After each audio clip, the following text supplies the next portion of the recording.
I got started the year of 2004. I retired back into Martinsville, and I met Linda Dillard, which was at the time was the director of FAHI, and she had her office located down on Fayette Street. It was an old King house.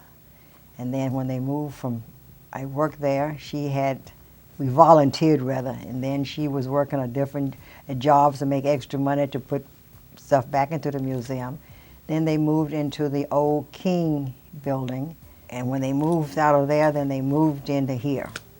And when they moved into here, between that time and this, Linda had an accident, and she was put in, incapacitated, put in the hospital, was quite ill. That's when Mr. Holman took over. And then in 2004, that's 5 or 6, 7, 8. 2008, I came to work here with Mr. Holman. He was a pastor. And from there, I've been here ever since trying to keep my nails clean and not get aggravated. We basically got to a standstill when the pandemic started. And that's when we ended up taking everything off the walls, putting it back off. Mr. Foster was our caretaker, and he would do anything you asked him to do without any questions. Well, I've always been interested in genealogy and Black history. So when I was asked to consider being on the board of directors, of course I said yes. No, she didn't. No, she didn't. She gritted her teeth twice. And because we do not have an executive director, it is left up to the volunteers on the board to come in and keep FAHI going, because FAHI is very important to our community, not just the African American community, but it's important to the entire Martinsville-Henry County and beyond community. So as vice chair, we come in on Wednesdays from 10 to 2 and every third Saturday from 10 to 2 and invite members of the community to just come in and look around and hang out. So FAHI is located at 211 Fayette Street. And why is that important to Martinsville and Henry County? I am so glad you asked that question. FAHI is now housed in the former Imperial Savings and Loan Building, which was the first Black-owned bank in Martinsville.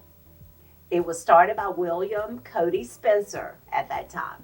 We also have a room that contains artifacts, curling iron, straightening combs, an old wringer washer, washboards, those items that I am so glad we don't have to use anymore.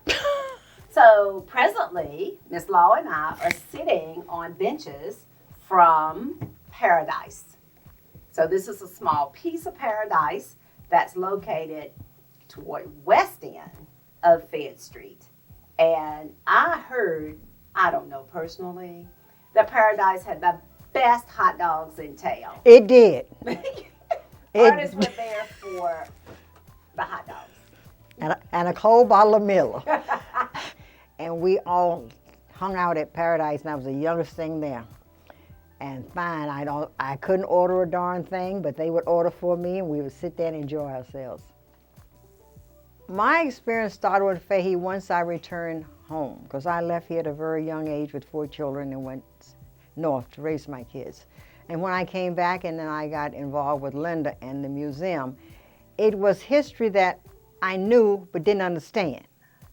And in being involved with FAHI, I've learned to understand what our history means to us. I understand what it meant, and a lot of things that I endured myself in, I took for granted at a younger age. Now I've learned to appreciate what I've seen, what I've done, and what we are doing. And I just wish the public would have the same outlook on FAHI that the committee and myself have taken in consideration.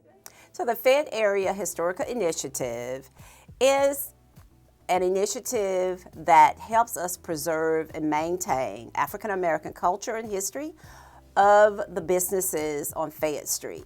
However, it not only represents Fayette Street, but it represents all of our history of all African Americans. So just because we're featuring Fayette Street, it could also happen in Pinhook, Virginia, where I am originally from. But growing up in Martinsville in Henry County, I attended Rex Theater. I remember seeing Dracula as my very first movie there. Also, I had two uncles, Uncle Early and Uncle Wiley Cobbs, who operated the Cobbs Brothers Barbershop on Fayette Street. So again, I have fond memories of coming to Fayette Street. I was a little too young for the June German Ball, but I have fond memories of coming to Fayette Street. And please help us to continue to preserve our history, not just on Fayette Street, but for all African Americans.